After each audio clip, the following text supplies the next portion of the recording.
Naman po ang ating gagawin sinigang na beef.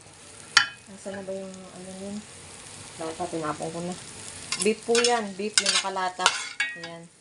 Naano po na po yan. Nagisa ko na po yung beef na yan. Aalisin ko siya dyan. Ililipat natin doon. At ayun na po, nakahiwalay na. Ilagyan natin ang kamatis. At ayun na po, tinakpan ko siya. Medyo naluluto na ang ating kamatis. Ilagay na natin ang ating tubig. Tubig dahil yan ay ayan na. Tama na siguro yun. Wala na, bahala na. O yan. Ayan po, kumukulo na. Ilagay na natin ang sili. Ilagay na po natin to. Yan. Ayan na po, luto na. Yung ating ano, lagyan natin ng patis. Ayan. Tama na yun. Yan siya ng pampasarap. Alam niyo na yun, huwag natin kuhanin. Nakikita, patay tayo. Ayan. At ayan na po, ilalagay na natin ang ating eto, yung pinakasinigang, di ba? Sinigang yan. Sinigang na beef.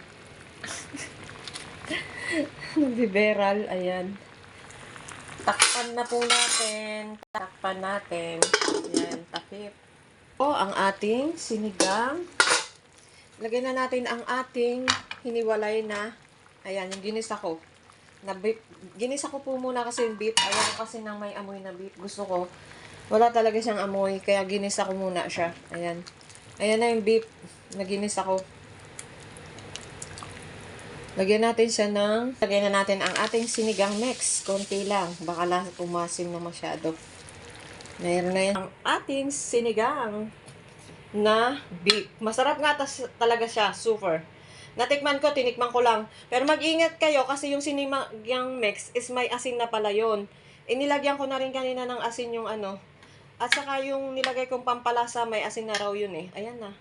Yummy! Try nyo yan. Napakasarap. Sarap talaga siya. Subukan mo, Sir Edison.